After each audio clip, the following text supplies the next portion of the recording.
오늘 본문의 말씀은 사대 교회에게 보내는 편지입니다. 소아시아 지금의 터키 지역 7개 교회에 보낸 편지 중에 5번째 편지지요. 그런데 이 편지는 지금까지의 패턴을 좀 깼습니다. 앞에 있는 4교회, 에베소 교회, 서머나 교회, 버가모 교회, 두아디라 교회는 칭찬이 항상 먼저 나왔습니다. 꾸중 들을 일이 있어도, 경고받을 일이 있어도 항상 칭찬이 먼저 나왔습니다. 그리고 그 칭찬은 교회를 향한, 교회의 모든 사람들을 향한 재림주 예수 그리스도의 칭찬이었습니다. 그런데 오늘 본문의 사대교회는 칭찬보다 꾸짖음과 경고의 말씀이 먼저 나옵니다. 칭찬도 그 옷을 더럽히지 않은 자 몇몇이 있다는 정도입니다. 사대교회 전체를 향한 칭찬은 없습니다. 사대교회가 이런 꾸짖음을, 경고를 들은 이유는 그들의 겉모습과 속사람이 달랐기 때문입니다. 3장 1절 성도 여러분 다 같이 다시 한 목소리로 읽겠습니다. 사대교회 사자에게 시작. 사대교회의 사자에게 편지하라. 하나님의 7영과 7뼈를 가지신 이가 이르시되 내가 내 행위를 아노니 내가 살았다 하는 이름은 가졌으나 죽은 자로다. 겉으로는 살아있구나. 저 교회는 정말 살아있네 라는 평판을 들었습니다. 살았다 하는 이름은 있었습니다. 평판이 좋았을 것입니다. 오늘날로 보자면 겉모습이 역동적이고 행사도 적지 않고 조직도 잘 갖추어져 있고 재정적으로도 상대적으로 풍성했고 교인들도 초대교회의 숫자에 비해서 많이 모였고 겉으로 보기에 평판이 있었습니다. 당시 사대라는 도시는 기원 후 약 한 90년경의 인구조사에 따르면 인구수가 거의 10만에 가까웠다라는 그런 기록이 있습니다. 고대 세계에서 10만이면 오늘날 100만을 넘는 숫자입니다. 메트로폴리탄입니다. 거대 도시, 대도시입니다. 계시록의 편지가 쓰였던 나머지 소아시아의 6교회와는 다르게 이 사대라는 도시에는 광범위한 핍박이 없었습니다. 상대적으로 편안한 환경 속에서 교회는 외적으로 성장하는 것처럼 보였습니다. 살았다 하는 이름은 가졌습니다. 하지만 그 이름은 사람의 눈에 보이는 평판일 뿐이었습니다. 사람의 평판일 뿐이었습니다. 오늘 이 본문의 말씀은 7영을 가지신 이, 7별을 가지신 이, 그 눈이 불꽃같이 빛나는 이 재림주 예수 그리스도께서 보시기에는 내가 살았다 하는 이름은 가졌지만 실상은 죽은 자라. 헬라어 네크로스라는 단어가 쓰였습니다. You are dead, 죽었다. 너희들은 시체와 같다. 얼마나 성도 여러분 충격적일까요? 이 편지를 받고 읽는 사대교회 교인들은 얼마나 큰 충격을 받았을까요? 성도 여러분, 여러분께 누군가가 여러분을 자세히 살피면서 당신은 지금 살아있지만 사실은 죽었군요. 여러분에게 그런 말을 한다고 생각해 보십시오. 얼마나 충격적일까요? 그것도 그냥 지나가는 사람이 툭 내어뱉은 말이 아니라 실상과 본질을 파악하고 계시는 불꽃 같은 눈동자를 가지신 이가 우리의 중심을 꿰뚫어 보시면서 내가 살았다 하는 평판은 가졌지만 사실상 너는 죽었구나. 만약에 예수 그리스도께서 우리 각 사람 한 사람을 한 사람 향해서 그런 말씀을 하신다면 얼마나 충격적일까요? 사랑하는 성도 여러분, 우리는 어떨 때 죽게 됩니까? 어떨 때 죽음이 우리의 현실이 됩니까? 살아계신 하나님께, 생명 자체이신 하나님께 우리의 등을 돌릴 때, 우리의 마음을 돌릴 때, 아담과 하와가 하나님께 등 돌리고 선악과를 따먹을 때 그들은 당장 그 자리에서 죽지는 않았으나 그 영은 이미 죽었습니다. 살았다 하는 이름은 가졌으나 그 이후에 900년은 살았으나 그러나 이미 영적으로는 죽은 것입니다. 예수 그리스도의 포도나무의 비유가 생각나죠. 가지가 포도나무에 붙어 있지 아니하면 말라 죽은 것입니다. 꺾인 채 잠시 잎이 푸르르게 며칠은 갈 수 있고 꺾인 가지의 포도나무 열매가 며칠은 싱싱한 듯 보이지만 그러나 이미 나무에서 가지가 끊어졌기 때문에 이미 살아있는 것처럼 보여도 죽은 것입니다. 성도 여러분, 구약에서 누가 생각이 납니까? 이스라엘의 초대왕 사울이 생각이 납니다.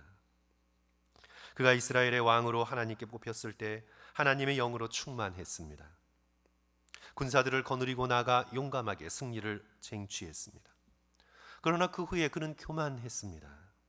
자기의 큰 키와 군사적인 능력이 승리를 가져왔다고 착각합니다. 몇 번의 승리로 인해 그는 부풀려졌고 교만하여졌습니다. 그리하여 사람이 나를 어떻게 보는가? 사람이 나를 다윗과 비교하여 어떻게 평가하는가? 사람의 평판, 사람이 붙여주는 이름에 자신의 모든 것을 걸었습니다. 그러니 하나님을 중심으로 겸손히 의지하지 않습니다. 하나님을 의지하지 않으니 하나님의 영이 사울에게서 떠나갑니다. 하나님의 영이 사울에게서 떠나갔다고 사울이 즉각 죽지 않았습니다. 그 외에도 사울은 사람들 앞에서 왕 노릇하고 전쟁에 나가 싸우고 몇몇 승리를 쟁취하고 사람들에게 여전히 왕이라고 불리고 자기의 기념비를 세우며 자기 나름대로의 명성을 쌓아갑니다. 그러나 사실은 죽었습니다. 그가 길보아 산에서 죽을 때 죽은 것이 아니라 하나님의 영이 떠나갈 때 그는 이미 살았다는 이름은 가졌으나 실상은 죽은 자가 되었습니다. 우리는 하나님과 단절될 때, 우리의 속사람이 살아계신 하나님과 연결되어 있지 않을 때, 예수 그리스도와 살아있는 생생한 교제가 없을 때 겉으로는 종교적인 행위를 하지만 속은 이미 죽은 것입니다. 잠깐 사람들은 속일 수 있어도 살아계신 예수 그리스도의 눈은 속일 수 없다고 오늘 본문이 우리에게 말씀하고 있는 것입니다. 영적으로 죽은 사람과 영적으로 죽은 교회의 특징은 언제나 겉에 보이는 것을 중요시합니다. 겉만 보이면 됩니다. 이름에 집착합니다. 명성에 집착합니다. 겉모습에 집착합니다. 하지만 이런 사대 교회를 예수 그리스도께서 포기하지 않으십니다. 그리하여 편지를 보내고 계신 것이고, 그리하여 경고의 말씀을 주시는 것이고, 그리하여 꾸짖음을 주시는 것입니다. 충격요법을 사용해서라도 내가 죽었구나 라고 말씀하심으로 인해 다시 사대 교회가 깨어 살아 돌아오기를 기대하는 마음으로 성령께서 사대 교회에게 편지를 보내고 계십니다. 이런 사대 교회를 향한 성령의 처방은 무엇입니까? 첫째로 wake up,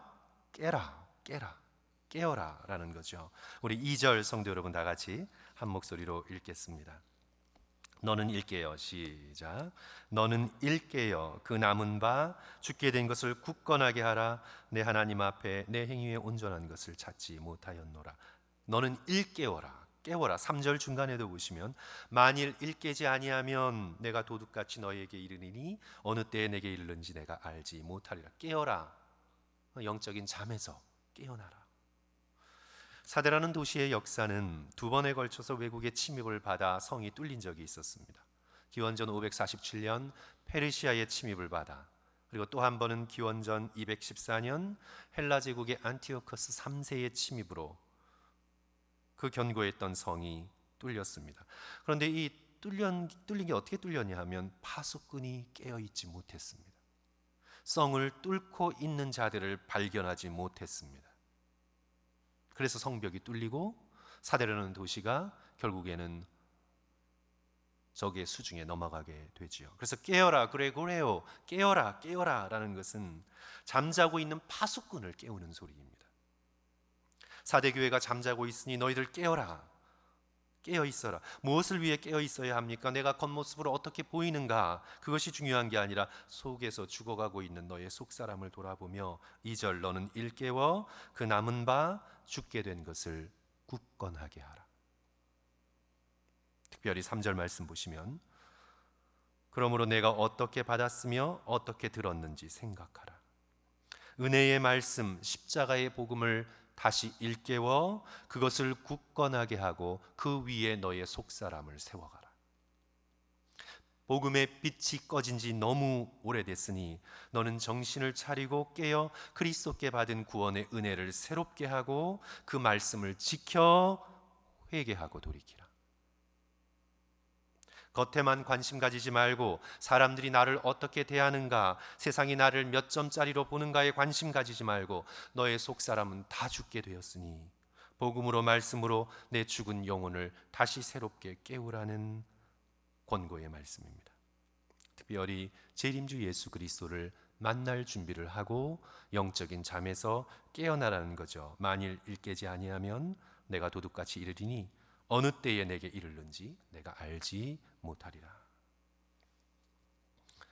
둘째로 이 사대교회를 향한 성령의 처방전은 남은 자가 되라는 말씀입니다.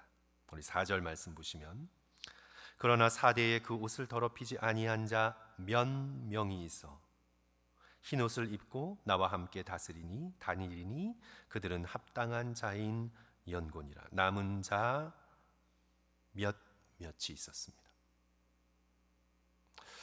성도 여러분, 교회의 역사를 쭉 보시면 교회의 소망은 언제나 소수에 있었습니다. 다수가 우르르 움직여 교회를 새롭게 한 적이 역사상 없었습니다. 하나님의 교회는 언제나 깨어있는 몇몇의 소수에 의해서 자신의 생명을 기꺼이 예수 그리스도의 제단에 바치고자 하는 마음을 품고 있는 자들에 의해서 그 옷을 더럽히지 않은 몇몇에 의해서 움직여졌습니다. 우리 창세기를 보시면 죄악이 관영할 때 노아는 외로운 소수였습니다. 야곱의 12아들 중 나머지 10명의 아들은 요셉을 시기하고 질투하여 그를 죽이는 일을 모의했습니다.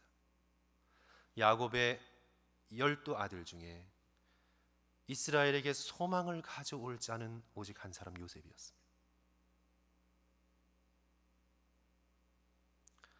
북이스라엘에서 바알 종교가 기승을 부릴 때 엘리야는 소수였습니다.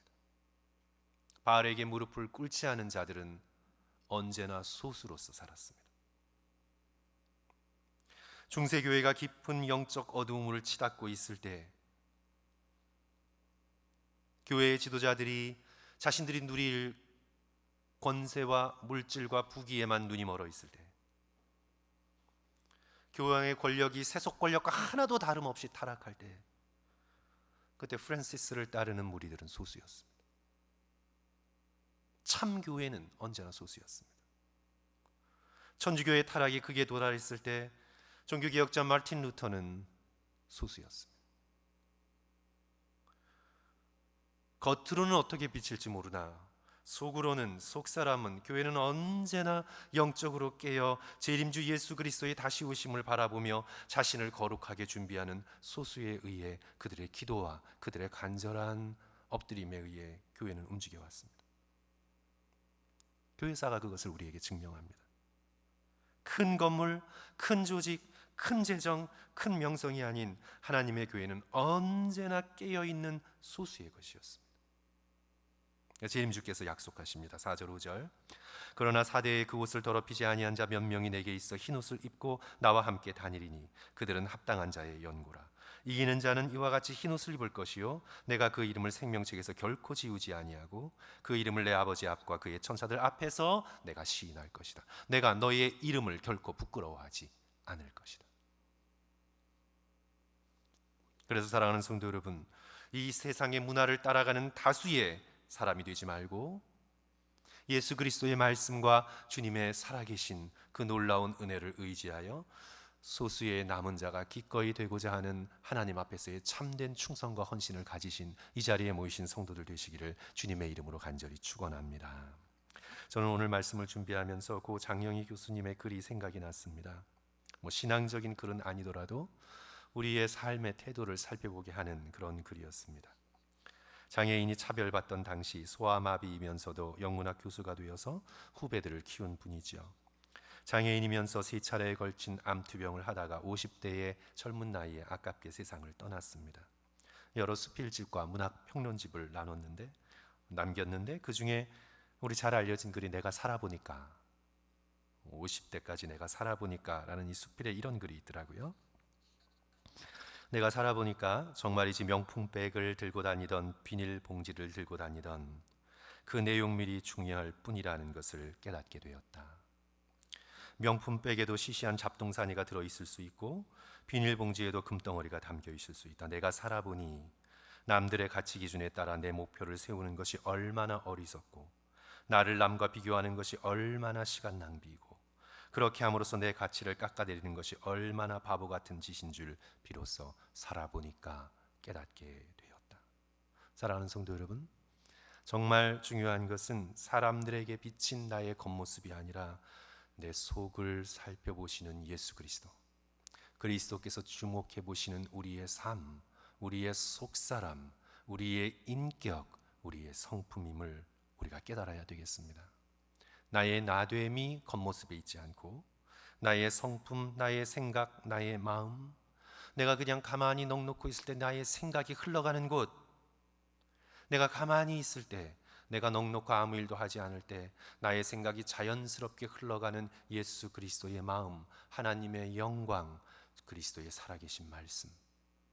내 마음이 그냥 쉽게 돈이나 성적인 쾌락이나 세상의 여러 가지 잡대한 것으로 흘러가지 않고 내 마음이 예수 그리스도께로 흘러갈 수 있는, 그렇게 우리의 속사람이 예수 그리스도를 향해 살아있는 저와 여러분 되시기를 주님의 이름으로 간절히 축원합니다. 우리 다 같이 기도하겠습니다.